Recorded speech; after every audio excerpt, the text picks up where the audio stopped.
Hello दोस्तों, नमस्ते। अगर आपका भी सपना है सरकारी नौकरी प्राप्त करने का, तो सेंट्रल बैंक ऑफ इंडिया की तरफ से राजस्थान के अंदर चतुर्श्रेणी कर्मचारी भर्ती के लिए नोटिफिकेशन जारी कर दिया है। तो इस भर्ती की कंप्लीट इन्फॉर्मेशन मैं आपको देने वाला हूं। और साथियों, ये जो वैकेंसी है बिना सीईटी की भर्ती है दोस्तों, और आपको मात्र 4 या 5 महीने में यहाँ पर नियुक्ति दी जाएगी दोस्तों। तो चलिए स्टार्ट करते हैं दोस्तों। सबसे पहले यहाँ पर बात करने वाले हैं दोस्तों कि इस भर्ती के अंदर कौन विद्यार्थी यहाँ पर आवेदन कर सकता है, क्या इसमें योग्यता मांगी गई है, इसके अलावा इसमें आपको वेतन कितना मिलेगा, यानी सैलरी आपको कितनी दी जाएगी दोस्तों, चयन प्रक्रिया क्या रहेगी दोस्तों, किस तरीके से आपका यहाँ पर जो है चयन किया जाएगा, क्या इसमें रिटन एग्जाम होगा, इसके अलावा दोस्तों जॉब प्रोफाइल क्या है, यानी नियुक्ति होने के बाद, सिलेक्शन होने के बाद क्या काम आपको इस भर्ती के अंदर, इस बैंक की नौकरी के अंदर आपको करना होगा, इसके अलावा दोस्तों आवेदन आपको कैसे करना है, और दोस्तों इसके अलावा इसका जो सिलेबस है यानी पाठ्यक्रम है वो किस तरीके का रहने वाला है, क्या क्या आपसे पूछे जाने वाले हैं, सारी चीजें मैं आपको बताने वाला हूं। साथियों, अगर आपको नौकरी चाहिए मात्र 4 या 5 महीने में, तो पूरा वीडियो आप देख लीजिएगा, आपकी लाइफ यहां पर बदलने वाली है। क्योंकि दोस्तों यहां पर राजस्थान के अंदर सबसे फास्ट ये वैकेंसीज होने जा रही है। और सेंटर की वैकेंसी आप सभी जानते हो दोस्तों, सेंटर की वैकेंसी में आपको किस तरीके की सुविधाएं मिलती है। तो चलिए स्टार्ट करते हैं। सबसे पहले दोस्तों यहां पर देख लीजिएगा, अगर क्वालिफिकेशन की अपन बात करें यहां पर, तो मात्र 10वीं पास यहां पर मांगी गई है। यानी जिन विद्यार्थी ने 10वीं पास कर रखी है वो इसके आवेदन के लिए पात्र है। अगर आगे आपने 12th बीए वगैरह कर रखा है तो अच्छी बात है, लेकिन 10वीं पास इसमें कम से कम मांगी गई है। ठीक है। उम्र सीमा की बात करते हैं तो आपकी आयु की जो गणना है 31 मार्च 2023 के अनुसार की जाएगी दोस्तों। कम से कम आपकी आयु होनी चाहिए दोस्तों 18 वर्ष, 18 वर्ष से कम नहीं होनी चाहिए। और दोस्तों अधिकतम आपकी होनी चाहिए 26 वर्ष। अब दोस्तों यहां पर बताना चाहता हूं कि 26 वर्ष जनरल कैटेगरी के लिए है। बाकी जो कैटेगरी है जिसके अंदर ओबीसी, एससी, एसटी, ईडब्ल्यूएस सबको यहां पर रिजर्वेशन दिया गया है। तो लगभग दोस्तों यहां पर 5 वर्ष का आप रिजर्वेशन मान सकते हो। ठीक है ना। ऑफिशियल नोटिफिकेशन के अंदर सारी चीज आपको मैं और बता दूंगा। अब दोस्तों यहां पर देखते हैं वेतन। वेतन की बात करें तो लगभग दोस्तों 28,000 रुपए से आपका वेतन इसमें शुरू होगा। और आपका वेतन इसके अंदर दोस्तों इंक्रीमेंट लगते रहेंगे और बढ़ता रहेगा दोस्तों। ठीक है। अब चयन प्रक्रिया की बात करता हूं तो इसमें रिटन एग्जाम होगा, जिसमें दोस्तों 70 मार्क्स का आपका रिटन एग्जाम यहां पर होने वाला है। और 30 नंबर का आपका यहां पर लोकल लैंग्वेज टेस्ट होगा। इसका मतलब ये होता है दोस्तों कि अगर आप राजस्थान के लिए अप्लाई कर रहे हो तो राजस्थान की हिंदी भाषा आपको आनी चाहिए भाई। ठीक है ना। बस और कुछ नहीं है इसके अंदर। आपसे कुछ यहां पर हिंदी के अंदर कोई चीजें पूछ सकते हैं सवाल कि भाई आपको ये पैराग्राफ लिखना है हिंदी के अंदर, आपसे कुछ हिंदी के अंदर वो चीजें पूछ लेंगे बस। और कोई ग्रामर वगैरह ऐसा कुछ नहीं पूछने वाले हैं। बाकी हिंदी का जो टेस्ट है वो यहाँ पर लिया जाएगा लोकल लैंग्वेज का। जैसे कोई अगर तमिलनाडु से आवेदन कर रहा है या किसी अन्य से, तो उसकी लैंग्वेज भी उसको आनी चाहिए। तो ये है। ठीक है ना। ये 100 नंबर का आपका जो है यहाँ पर दोस्तों पेपर होने वाला है पूरा कंप्लीट। और उसके बाद में दोस्तों आपके डॉक्यूमेंट वेरिफिकेशन हो जाएंगे और आपका मेडिकल हो जाएगा। नॉर्मल मेडिकल इसके अंदर होने वाला है। और फिर आपकी फाइनल मेरिट लिस्ट आ जाएगी। कोई फिजिकल का झंझट नहीं है, कोई टाइपिंग टेस्ट वगैरह कुछ भी नहीं है इस भर्ती के अंदर दोस्तों। ठीक है ना। अब बात करते हैं दोस्तों यहाँ पर जो है, आप देख सकते हो इसका जो सिलेबस है वो भी मैं आपको यहाँ पर दिखा रहा हूं दोस्तों। और बताना चाहता हूं दोस्तों, चतुर्श्रेणी कर्मचारी की भर्ती है। इसके अंदर आप सोच रहे होंगे कि झाड़ू पोछे करवाएंगे, क्या क्या करवाएंगे, है ना। दोस्तों मैं अभी बताने वाला हूं क्या जॉब प्रोफाइल होती है इसके अंदर। ठीक है ना। आपको ये चीजें दिख रही है तो मैं थोड़ा यहाँ पर जूम कर लेता हूं। अगर आपको नहीं दिख रही है दोस्तों तो यहाँ पर मैं बताना चाहूंगा, यहाँ पर इंग्लिश जो आपकी नॉलेज है उसके मात्र 10 क्वेश्चन आएंगे और 10 ही मार्क्स करेंगे। यानी इंग्लिश के जो सब्जेक्ट है उसके 10 क्वेश्चन। ठीक है। वही बात करते हैं जनरल अवेयरनेस, 20 क्वेश्चन आएंगे 20 नंबर के। ठीक है ना। जो भी आपका जीके जीएस है वो नॉर्मल। ठीक है ना। वो कहां से पढ़ना भी बता दूंगा मैं। और आपके जो मैथ है दोस्तों, मैथ की बात करते हैं 20 क्वेश्चन 20 नंबर के। और जो आपकी गणित है दोस्तों, सॉरी रीजनिंग है, वो 20 नंबर 20 क्वेश्चन। ठीक है ना। कुल मिला के आपके टोटल 70 क्वेश्चन 70 नंबर के। एक प्रश्न 1 नंबर का होने वाला है। और आप देख सकते हो ऑनलाइन आपका कंप्यूटर पे एग्जाम यहाँ पर होने वाला है दोस्तों। इसके अलावा जो है यहाँ पर ऑब्जेक्टिव टाइप आपका पेपर रहेगा।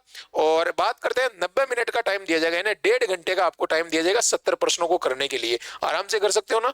और दोस्तों यहाँ पर सबसे बड़ी बात है कि नेगेटिव मार्किंग भी नहीं है, पूरे के पूरे करना आपको। ठीक है। ये बात समझ में आ गई। अब गुरुजी इसकी तैयारी कहां से करना है। देखो तैयारी के लिए हमने आपके लिए पूरा बैच लॉन्च कर दिया है। नया बैच है, लाइव बैच रहने वाला है दोस्तों। और देख सकते हो संपूर्ण लाइव क्लासें रहने वाली है। विषय विशेषज्ञ के द्वारा पूरा अध्ययन करवाया जाएगा, पूरे जो आपका सिलेबस है उसके अकॉर्डिंग। ऐप डाउनलोड कर लेना स्टडी विद एम के प्ले स्टोर से। मात्र 599 रुपए में रखा है दोस्तों। और आपको बताया 2-3 महीने के अंदर आपका एग्जाम हो जाएगा, तो ज्यादा फीस हमने रखी नहीं है और आप आराम से इसमें सिलेक्शन पा सकते हो। पूरे टॉपिक हम इसके अंदर आपको करवाएंगे। ठीक है दोस्तों। पीडीएफ वगैरह सब मिलेगी।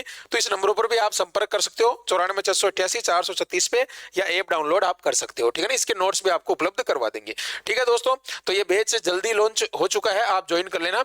अब दोस्तों जॉब प्रोफाइल की बात करते हैं तो इसमें जैसे जो पियोन का कार्य होता है, जैसे अपन कहते हैं 4th क्लास श्रेणी जो चपरासी होता है या सफाई कर्मचारी, उस तरीके से आपने देखा होगा जो बैंक के अंदर इस तरीके की जो पोस्ट होती है उसमें बिल कलेक्ट करना, यानी दोस्तों कोई भी बिल वगैरह उनको एक व्यवस्थित तरीके से रखना, या कोई भी जो बैंक के कस्टमर आ रहे हैं तो उनकी आप देखते हो बैंक में पर्ची वगैरह भरने का काम अगर स्टाफ नहीं होता है तो इस तरीके के काम उसमें करने होते हैं। इसके अलावा ब्रांच को व्यवस्थित रखना, जैसे भाई अपन ने जो अगर गर्मी है तो यहाँ पर फैन वगैरह ऑन कर देना। इसके अलावा दोस्तों वहां पर कुछ थोड़ा बहुत पानी वगैरह की व्यवस्था कर देना बैंक के अंदर, है ना, और जो है साफ सफाई वगैरह, ये नॉर्मल काम रहता है, ठीक है ना। ब्रांच व्यवस्थित करना, जो भी टेबल कुर्सी अगर इधर उधर पड़ी है उसको सही कर देना, ठीक है। इसके अलावा दोस्तों मनी ऑर्डर लेना, स्टाम्प खरीदना, बैंक से संबंधित कोई पोस्ट ऑफिस का कार्य, भाई बैंक की कोई डाक आई है पोस्ट में तो यहाँ पर जो है पोस्ट ऑफिस से लेकर आना है, या दोस्तों कोई डाक पहुंचानी है पोस्ट ऑफिस में, तो इस तरीके के कार्य करना होता है। करेंसी नोट के बंडल तैयार करना, जैसे कुछ नोट्स वगैरह होते हैं, जैसे मनी होती है तो उनको व्यवस्थित तरीके से सेट करना, उनके बंडल बनाना आगे मेन मुख्य ब्रांच में भेजने के लिए, या दोस्तों यहाँ पर नोटों के जो पैकेट है वो तैयार करना, जैसे बाहर से कोई मनी आई है तो उसको खोलना, ठीक है ना, इस तरीके के काम करने होते हैं। पार्सल पैक करना, ठीक है, और आवश्यकता होने पर बैंक के वॉचमैन का भी कार्य करना होता है, और दोस्तों गार्ड का काम भी आप कर सकते हो, ज्यादा भीड़ आ गई तो उनको रोकने के लिए, तो आप सोच सकते हो इस तरीके का कार्य है। गवर्नमेंट नौकरी है, अच्छी खासी सैलरी आपको यहाँ पर दी जा रही है, और आप राजस्थान के अंदर इसमें नियुक्ति पा सकते हो, जयपुर के अंदर, जोधपुर के अंदर, इस तरीके से जहां पर भी आपका यहाँ पर जो है नियुक्ति होगी, ठीक है। इसके अलावा प्रमोशन की बात करें दोस्तों तो प्रमोशन क्लर्क तक आपका इसमें प्रमोशन होता है। मैंने देखा है दोस्तों कई जगह बिल्कुल जो पियोन थे वो आज कैशियर बन बैठे हैं दोस्तों, बिल्कुल मैंने देखा है दोस्तों, ठीक है ना। तो यहाँ पर मैं अनुभव के आधार पर चीजें बता रहा हूँ। वरिष्ठता के आधार पर आपको 6 वर्ष के अंदर प्रमोशन मिल जाएगा, ठीक है ना।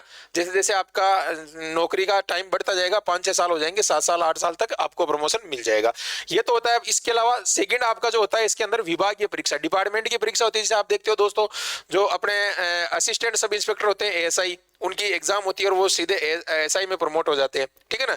इसी तरीके से जो कांस्टेबल वगैरह होते हैं कई राज्यों के अंदर तो हेड कांस्टेबल बन जाते हैं, तो उनका पेपर होता है, आपने देखा होगा, है ना। बाकी राजस्थान में SI का डायरेक्ट पेपर होता है कांस्टेबल के बाद में, तो बीच की जो पोस्ट है वो प्रमोशन के आधार पर भरी जाती है, विभागीय परीक्षा होती है उसके अंदर।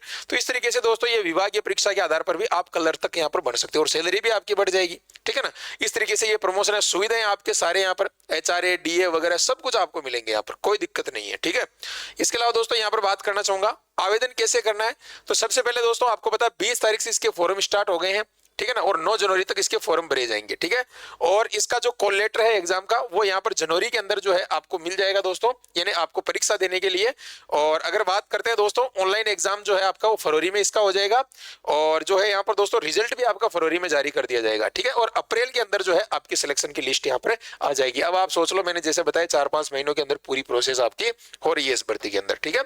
आगे यहाँ पर बात करना चाहूंगा दोस्तों फॉर्म कैसे भरना है। जैसे मैंने आपको बताया कि फॉर्म कैसे भरना है, सबसे पहले ये सेंट्रल बैंक ऑफ इंडिया की वेबसाइट है, ऑफिशियली वेबसाइट है, इस पे आपको जाना है, और कहीं पर भी नहीं जाना है। सेंट्रल बैंक ऑफ इंडिया की ऑफिशियल वेबसाइट है, या आपको हमारा टेलीग्राम चैनल है स्टडी विद एम के, उस पे मैं ये वेबसाइट का लिंक भेज दूंगा सीधा ही, तो वहां से भी आप डायरेक्ट जो है विजिट कर सकते हो, या डिस्क्रिप्शन में भी आपको मिल जाएगा, ठीक है ना। उस पे अप्लाई ऑनलाइन लिंक आएगा, उस पे आपको अप्लाई करना है, और एप्लीकेशन में जो भी जानकारी पूछी गई है वो सही सही आपको भरना है। भाई 10वीं पास हो तो 10वीं पास ही भरना है, कोई 8वीं पास है वहां पे फर्जी भर रहा है, ऐसा नहीं करना है, ठीक है ना। 10वीं पास हो तभी आगे अगर आपकी क्वालिफिकेशन है तो भर सकते हो, आपके लिए फायदा हो सकता है। मान लो 2 कैंडिडेट जो है दोनों के नंबर बराबर आ गए तो फिर जो है ज्यादा क्वालिफिकेशन वाले को भी ले सकते हैं, ठीक है। आवेदन भरने के बाद आपका जो डॉक्यूमेंट्स है, फोटो है, सिग्नेचर है, ये सब आप सही तरीके से अपलोड कर सकते हो, ठीक है। और कैटेगरी के अनुसार जो है आपका आवेदन शुल्क लगेगा, जो भी आपका शुल्क है लगभग 450-800 रुपए, उस तरीके से जो भी शुल्क लगता है वो लगता है, ठीक है। इसके अलावा आखिर में एप्लीकेशन को फाइनल सबमिट करना है, उसका प्रिंट आउट निकाल लेना है दोस्तों, ताकि आगे आपके काम आ जाए। ये सारा ई मित्र वाला कर देगा, ये वीडियो दिखा देना उसको, ई मित्र वाले को, वो आराम से कर देंगे, कोई दिक्कत नहीं है, उनका काम है, अच्छे से वो भर देंगे। सेंट्रल बैंक की वेबसाइट है, उनको बोल देना ये, ठीक है। चलिए आगे बात करते हैं दोस्तों इसके बारे में, जो आपको यहाँ पर चीजें हमने बताई है कि भाई इसके अंदर जो है जो प्रोफाइल आपको बता दी है, सारी चीजें बता दी है। अब आपको कुछ नहीं करना है, एप्लीकेशन डाउनलोड करना है और तैयारी में लग जाना है, ठीक है। आज से ही तैयारी में लग जाना है, नया बैच स्टार्ट हो चुका है, ठीक है ना। Math reasoning live class schedule हो चुकी है, उसके अंदर आराम से तैयारी कीजिएगा। नौकरी 100% आपको यहाँ पर मिलेगी दोस्तों, ठीक है, और बहुत ही कम समय के अंदर आप नौकरी प्राप्त कर सकते हो। तो चैनल को सब्सक्राइब कर लेना, मैं लाइव क्लासें भी यहाँ पर शुरू करूंगा जल्दी इस भर्ती के लिए, यूट्यूब पर भी आपको कुछ क्लासें मिलेगी, तो यहाँ पर दोस्तों सब्सक्राइब कर लीजिएगा और टेलीग्राम चैनल जरूर ज्वाइन कर लीजिएगा। थैंक यू दोस्तों, धन्यवाद, जय हिंद। और जल्द इसके लिए एक वीडियो आपको मिलने वाला है।